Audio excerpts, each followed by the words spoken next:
Masked bands have become a staple of the rock and metal scene. From Slipknot to Ghost and even channel favourite Sleep Token, it's certainly a trend that's only picking up in popularity. But when out of nowhere, the new kids on the mask block announced their first move as a slot at the prestigious Download Festival, one question was on everyone's lips. Who are these guys, and how are they getting to perform at Download without ever releasing a track? I'll be honest, this immediately grabbed my attention. Download isn't exactly a common starting place for a band, especially one with no prior information about them publicly, so join me as we take a peek behind the curtains of President's campaign, as we explore their background and get our answer once and for all. Are they really an industry plant? Let's dive into it. President is an anonymous band from England composed of 4 members. You have the lead singer up front, who is the President, and then supporting him on drums is Vice. I mean, that one is pretty logical, but once we look at who's picking up guitars, it gets a little more interesting. On electric guitar we have Heist, and on the bass we have Protest. Some very interesting names here, and given they've already said their debut album will explore their lore, I feel like we're going to learn a lot more about them when that time comes. In the same vein as Sleep Token, all members are masked, and the band has confirmed that they are never going to discuss or acknowledge their identities. There are no confirmed leaks like with Sleep Token, but honestly, if you just tried, you could figure out the members' identities pretty easily. I'm not going to go into their identities here as that goes against their artistic vision, but I do need to dwell on it briefly to explain how the band came to be. You might think President just wanted to jump on the Sleep Token hype train, but that's not the case. Their secrecy isn't just for show, it actually ties into why the band exists in the first place. President actually began as a solo project by the President himself, and the motivations behind it stem from an existential feeling. In an interview with Metal Hammer, President said, "When you're institutionalized into something and you eventually get out of it, you end up wondering how much of this is what I think and how much is what I was told to think." The difficulty President faces is, especially in the UK, the lead singer is a very well-known individual. Because of this, he felt he needed an anonymous outlet. In the same interview, he said, "President is the perfect way for me to explore these feelings and not have it feel like me who has a spotlight on them." A very unique situation, and for me, is a point in favour of them not being an industry plant. It's more about someone fronting the band with connections in the industry. As I mentioned in the intro there, when we first heard from the band, it wasn't actually from the band.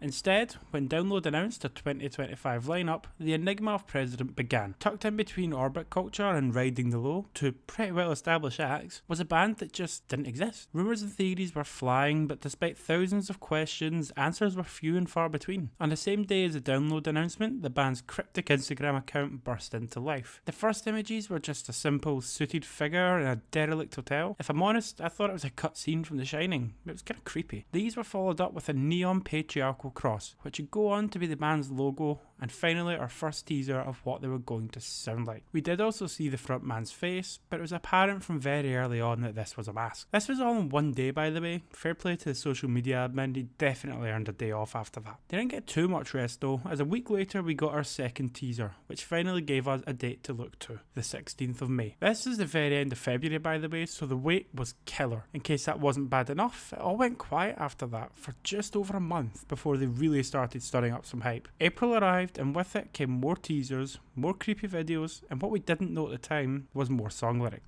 hidden in the captions of these posts. It took until the end of that month for us to finally know what we were getting in May, and that was the first single, In the Name of the Father. By this point, it was very evident President were going to be a lore-based concept band, following the successful blueprint left behind by Ghost and Sleep Token. The single drops and the alternative scene on the internet went into a frenzy. Some liked it, some didn't. Some called him a Sleep Token copycat, others simply just an industry plant. One thing you couldn't deny is they got everyone talking, and that was exactly the intention. Instead of slowing down, President decided to put pedal to the metal, as less than a month later we had our second single, Fearless. This arrived just 10 days before their inaugural rally at Download on the 16th of June. To say this was a success would be an understatement. The tent they were performing in was packed to the rafters, as crowds spilled out into the fields just to try and get a peek at this mysterious package. They didn't just rock up and perform either, they did it in style. The band arrived in a double Rolls Royce motorcade, no sound check, no nothing. President wore his best suit and classic mask, while the rest of the band wore boiler suits and black masks. The President approached his lectern with the glowing patriarchal cross once again, and the rest was history. A 5-song set, including Fearless and In the Name of the Father, was all it took to leave fans captivated and desperate for more. Fans desperate for more didn't have to wait long though. Once Download was out the way, announcements started flying out thick and fast. Within a month they were announced to be opening for Architects, announced a new single, Rage, on the 4th of July, and then accompanied the release of that track with the announcement of their debut EP, EP King of Terrors. Pump the brakes on that one for just a moment though, as that still wasn't the end of July for the band. President still had their debut headline performance in London to come. Oddly, for a headline slot, the set was still very short, just 6 songs. It was the same 5 as Download before adding a cover of Deftones' Change in the House of the Flies. It was still another statement performance from the band though, as their custom bunting adorned the ceiling of a sold out garage in London. Now on to our main event of the evening, King of Terrors. The band dropped this 6-track EP on the 26th of September last year, and it went down a treat. It included the 3 singles that we have already mentioned, Destroy Me, which we released 3 weeks earlier to warm everyone up, Dionysus and Conclave. For those of you wondering, the track they hadn't played live yet was Conclave. The rest were performed at both Download and their London rally. The concept behind President is a fascinating one. Given the name, your head will immediately jump to politics, but that's not the case. Instead, we're looking more down a spiritual or religious path. The main themes of their first EP are mortality, religion and existential fear. Even the name of the EP is a reference to Job 14:8, where it talks about death. A lot of the inspiration for this EP came from the lead singer losing a close family member. If we look back at that Metal Hammer interview once again, he goes on to explain. My uncle passed away a few years ago, and that was the first time I'd had someone die who was close to me when I wasn't part of this religious thinking. It hit me really hard. So King of Terrors sums up the journey I've been on. If you want a full breakdown of the EP like I've done with Sleep Token and My Chemical Romance albums, then let me know in the comments down below. And while you're down there, why not subscribe? It means the world and keeps these videos coming. I know I started talking about the concept behind the band by explaining that they were not political, but that's not entirely true. So far the band's music may not be political, but the language they use is, and this is no accident. A lot of what we hear from the band makes the entire project seem like one massive political campaign. Instead of live performances or concerts, we get rallies. Instead of promotional material, we get endorsements. Instead of music videos, we get broadcasts. And to wrap it all up, the band's fans or followers are encouraged to join the campaign to keep up with the band. Combine all of this with the band members' names being President, Vice, Heist and Protest, and we have a very interesting setup on our hands. This debut album is going to be very interesting and will give us a lot more insight into the band, their motivations and the lore behind these characters.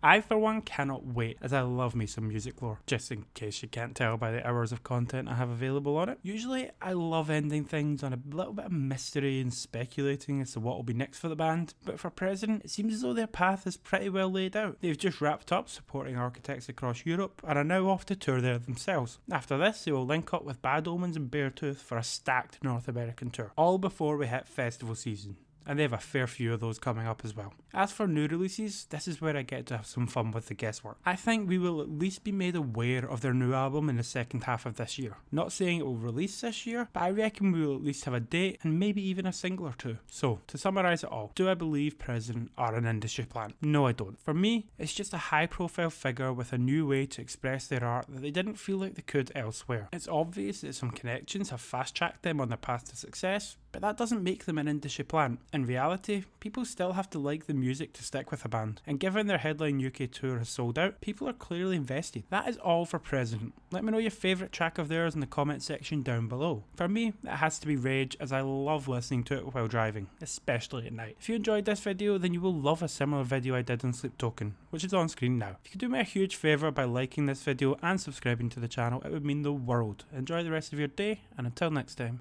goodbye.